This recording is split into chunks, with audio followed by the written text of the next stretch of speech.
can't keep a hold of these books. Do you suffer from books that constantly fall out of your hands? Try The Broken Scale by Nick Clausen. Oh, a paper cut. We're also on digital. This is too floppy. Also in hardback. Broken Scale. Amazon. Amazon.com.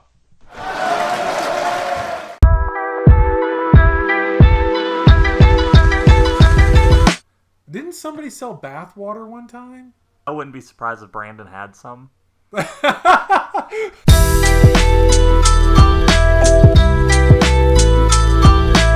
I'm still needed. Meanwhile... Could you choke a little quieter, please, sir?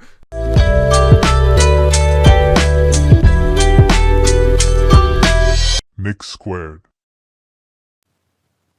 And we are back. Another week. Another bunch of nerd stuff that has happened. As always, I am Food Safety Manager Nick. I am Captain Nick. Ah, son of a gun. That's such a good one.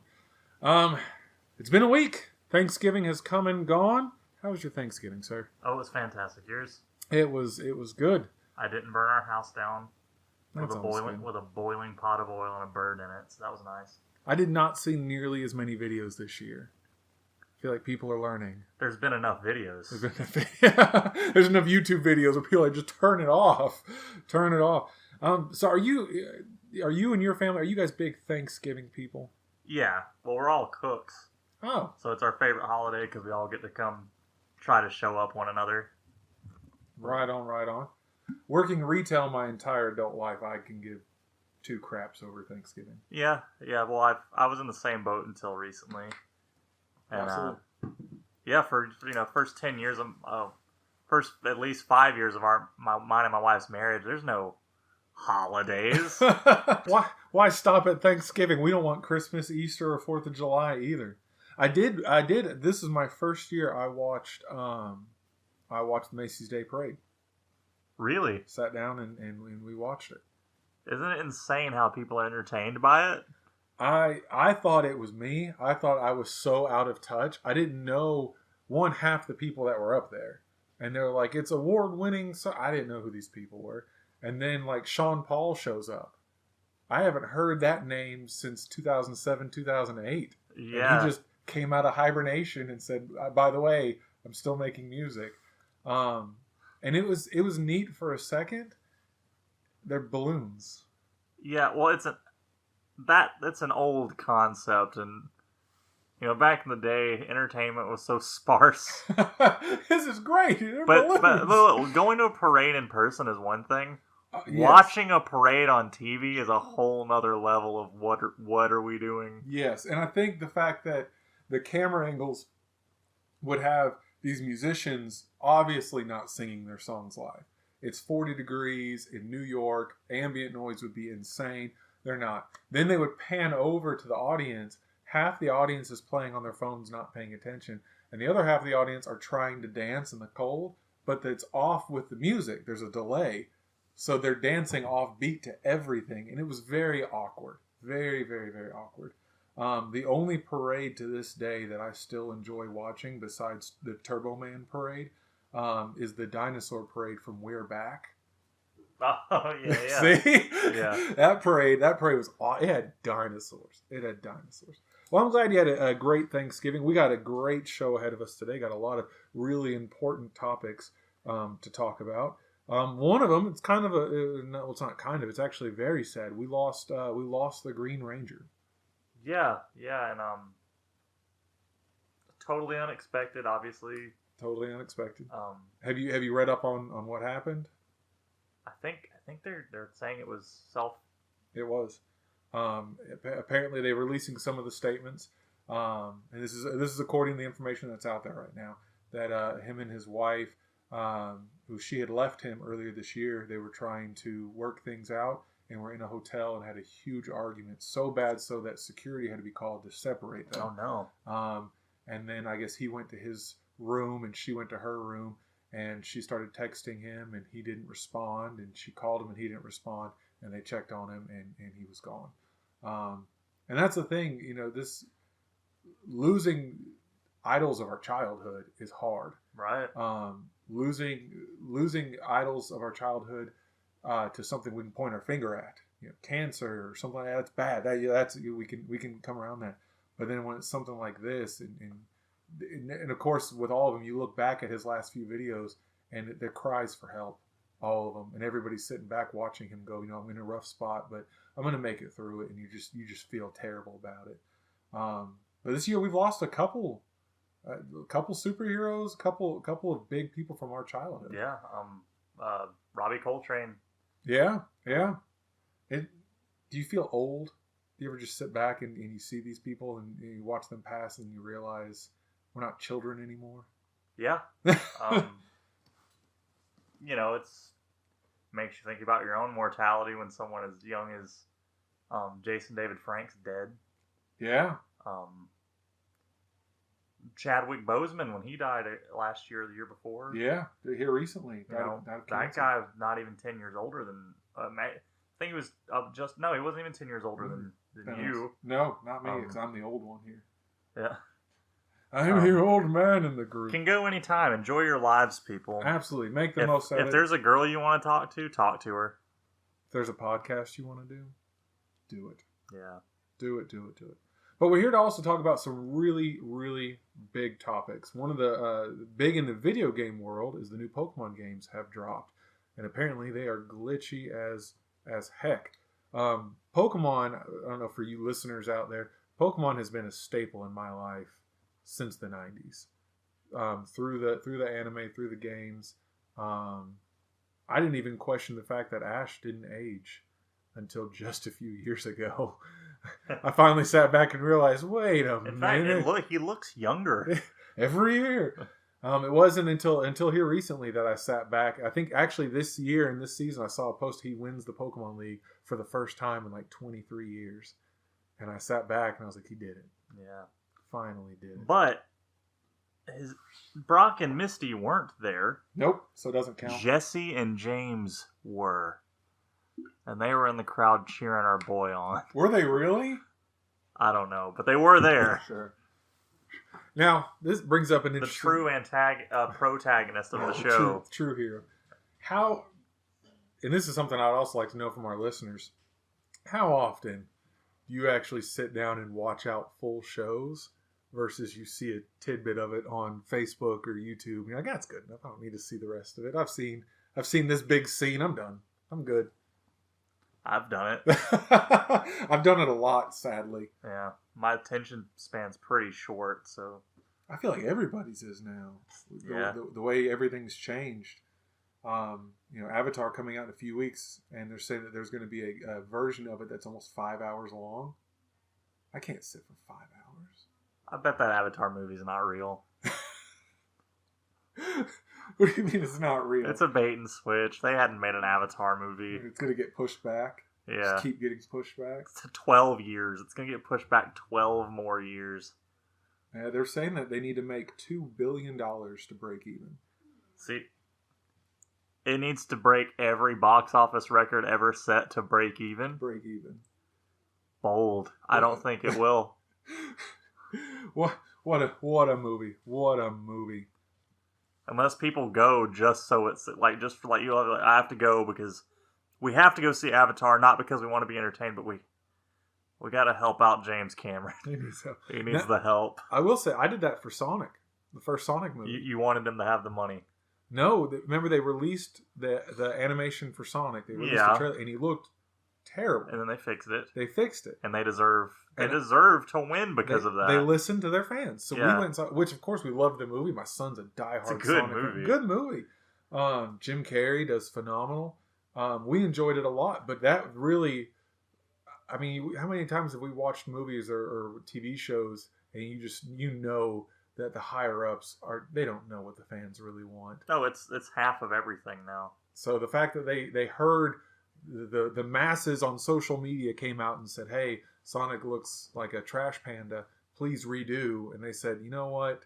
We're going to invest the money and time, push the movie back, redo the whole animation for the whole movie because the fans want it. That was enough for me to spend $37 on 2 movie theater tickets. That makes sense. They earned it, and the movie turned out great. So. Movie turned out great. But speaking of Pokemon, this is something that it's been circling around for a little bit, and it has come across my table and started many a conversation. Gen 1. You're in Pallet Town. Close your eyes for a second. Okay. Everything's pixelated. Yeah. Everything's blue or red, or some variation thereof of blue and red. That's your whole color palette. Various shades of these colors. Yes. Beautiful, beautiful 8-bit music in the background. And you have to pick a starter. Absolutely, absolutely. This old man has just saved you from the grips of death in the grassy fields by, I think wasn't it a Pidgey, or I don't remember what it was. I think it was a Rattata. But so he pulls you out. You get a starter. Bulbasaur, Squirtle, Charmander. Wrong. So, no, listen. So you're in the world of Pokemon. You're in the world of Pokemon. You're in Pallet Town. In Pallet Town. I'm going with Charmander, like I always do. I blow through that game with Charmander. Everybody, I regret to inform you that other Nick is no longer a member of the Nick Squared podcast. Because that's Charmander. Now listen. Now if the question was, what starter would you pick if Pokemon were real here?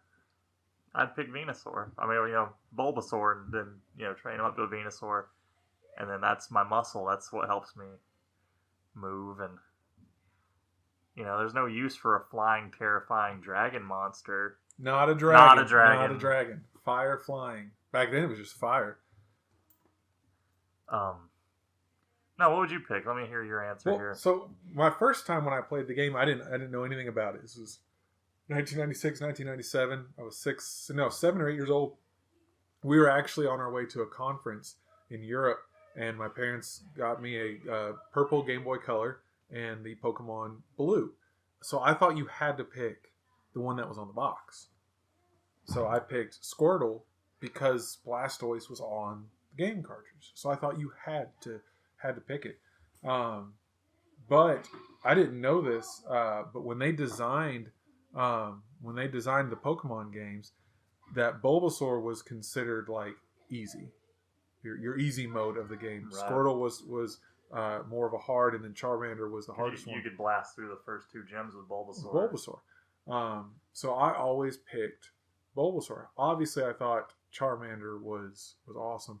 But also, back then you just had those little animated sprites that didn't move and were extremely squared. So Charizard didn't look phenomenal. Yeah, but in your brain. In my brain, Venusaur was like a giant Stegosaurus-looking dinosaur. Yeah, that makes sense. It was this giant toad thing. And it wasn't until later on in life that I realized, like, I didn't know measurements were on the Pokedex. I never read the Pokedex. And then going back in my adult years when I played, and like Raticate is like a 2.5 foot tall rat. Yeah. Some of these are terrifying. And Charizard is only like 5 foot tall. Yeah. So you're not even big enough to fly on. Right. Some of those Pokemon are pretty insane inside. If you look at like, the later games that has it, with a picture next to a little human silhouette. Yes. And I just don't think they're actually that big. No. Could you imagine, if Pokemon were real and you had a whale lord? Yeah. A Pokemon bigger than a bus. And you just let that thing out in your house on accident? Yeah. You go into somebody's... we were battling on ships in the original game. So you're in a small apartment and somebody says, hey, kid, I want to fight you in my apartment. With my flaming... Cabin. Yeah. Here's my flaming dinosaur. You have a giant whale. Doesn't make any sense. But the correct answer is Bulbasaur. I concede to that. Bulbasaur, greatest starter. Charmander's obviously the cool one, but Bulbasaur. Bulbasaur's where it's at. Now, before we go any further, I want to do a quick shout out, if you don't mind, to our third member of our group, who's behind the scenes for everything, our benevolent overlord, Brandon. Huge shout out. He does. If you're listening to this right now, you're listening to it because of Brandon. He takes our terrible, terrible audio and cleans it up and edits it and makes it all beautiful and makes us sound remotely like we actually have a microphone or something. But I've known Brandon for several years. And I actually tried playing video games with Brandon one time. Yeah? And that's where he got his name, the Benevolent Overlord. So Brandon approached me and a couple of guys at work. Back when, I don't know about you, I play Minecraft 1 month every year. Okay. So like I'll go 11 months and I won't think a thing about Minecraft. And then for 4 weeks, I'm really into Minecraft. It's a great 4 weeks. Yeah. 4 weeks, it's nostalgia. It's very relaxing. And then I get bored with it. Well, it was during one of those 4 week times, he started a server. And you have to pay for it. And so he's like, look, I'll pay for a server. It'll be private server. It'll just be some of the people that we know. It was him and his cousin, me and a couple other guys from work. And I was like, yeah, I'll play with you guys. So he started making rules. Oh no! But they were good rules. Like you can't tower. That's how it starts. Yes, that's how it starts. So he was like, you can't tower. Don't build to the sky. Then he was like, don't leave floating trees. Don't tear down half a tree and leave the other half. You want to look nice. Don't litter. Yes. Then he's don't dig holes without filling them in. So don't dig straight down to bedrock and then just leave because you're going to fall and die. All fine rules. So this was in survival? Survival. We said no cheating. Okay. No nothing. No building at spawn. Like it was very normal rules. Nothing that would forewarn me of what I was getting myself into. So he opens up the server and we're all very much, look, we'll all play together. We build together. No machines, can't build any kind of big machines that are going to lag the server. Very basic. So we log in, and me and the other guy we go off and start doing your regular Minecraft thing. Get wood, get food, do that. And Brandon's like, look, I'll be there in a little bit. Let me figure out how to make the server run perfect. Then it starts raining dolphins. What? It starts raining dolphins. Okay. Then I start getting struck by lightning, knocked off of mountains, teleported to random spots. And Brandon is invisible, just trying things out in God mode and just doing whatever he wants to do. So we keep playing. And then all of a sudden, him and his cousin always get diamonds as soon as we start. They're flying around while we're just lowly people. At one point, I log in and the whole server is like 1 frame per second. Can't figure out why. Like there's terrible lag.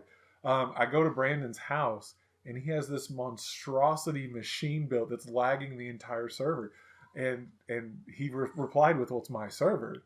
So the rest of us got together and built a communal church. Yeah. We made it the Church of Brandon. And all the rules he had texted us, we put on planks all through the church. And we built it in secret for weeks. He had no idea.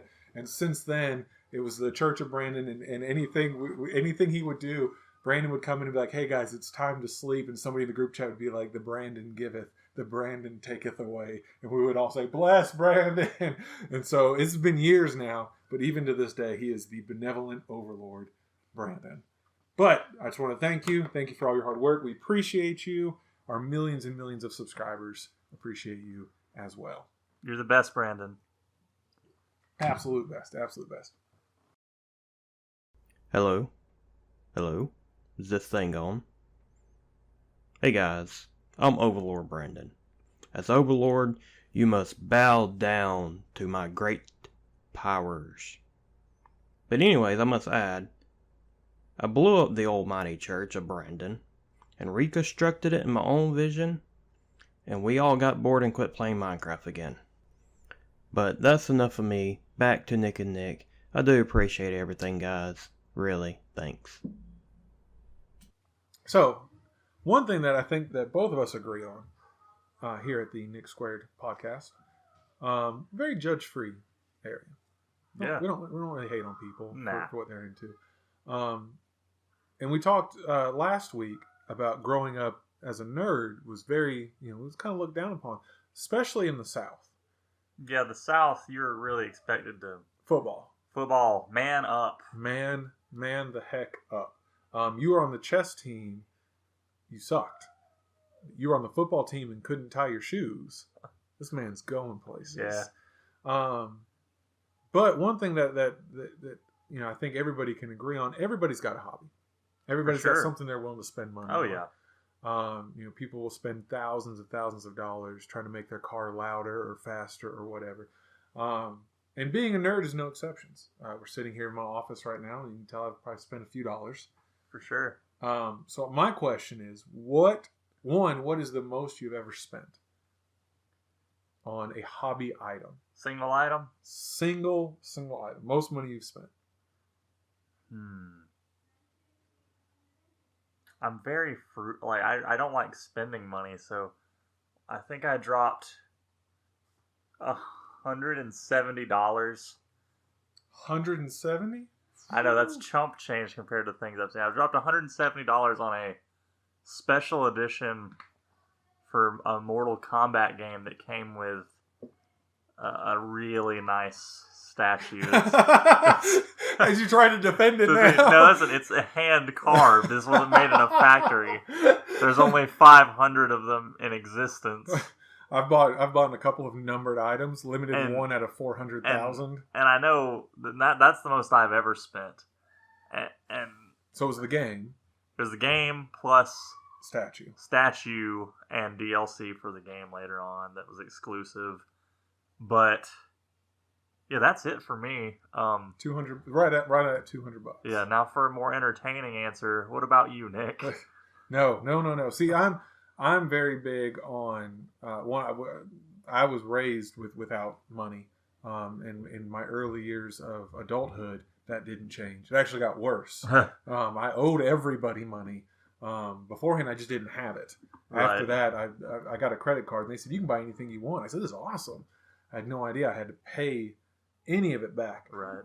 So I got real big into collecting nerd things, books, comic books, but I would always hunt them down secondhand.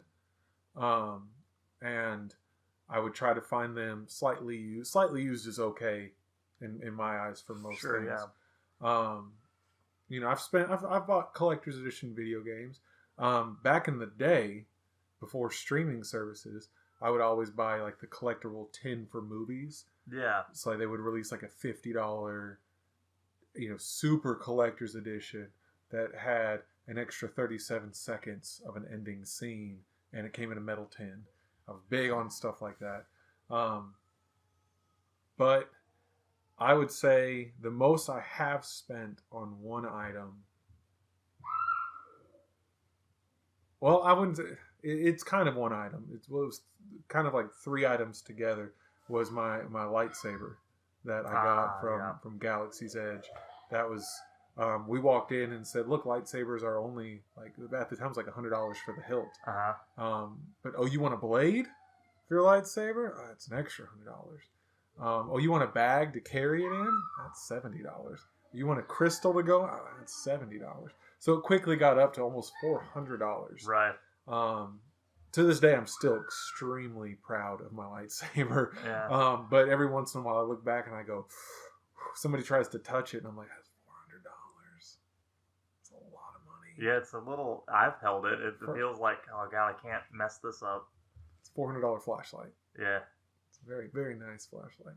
Now, if I had unlimited money, not even unlimited money, but a lot, and someone said, "Hey, I got a mint copy, Action Comics #1. What do you say?" I'd be like, "Okay, yep."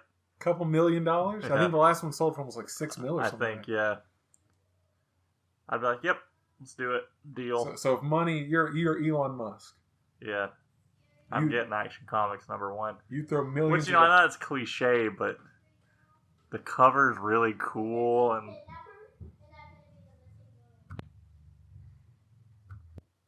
yeah, I don't know. There's a lot of things I would have that are just one of a kind, rare, screen used lightsaber that yeah, Mark Hamill carried around. The thing is, screen used stuff is rarely good quality. It's trash. Yeah, I mean that's why they're trying to be as cheap as possible. Screen used stuff just isn't that big of a deal to me. We'll fix it in post production. I'd rather CG it. Yeah, like you have these two. Nick has these two toy versions of the Green Ranger's flute blade thing and the Wow. Okay. It's been a while. And then the White Ranger's sword. Yes. They're awesome. Like, if you get a screen used one, it's gonna suck compared to they're that. Styrofoam. Yeah, and you can't play cool music on it. No. And I've actually watched interviews of the cast holding, like, fan-made versions of their weapons, and they are in awe at how nice they are. Yeah. Because they're hitting people with them. Yeah. And everybody's wearing spandex, so they Right. have to be essentially pool noodles that are painted. Pretty much.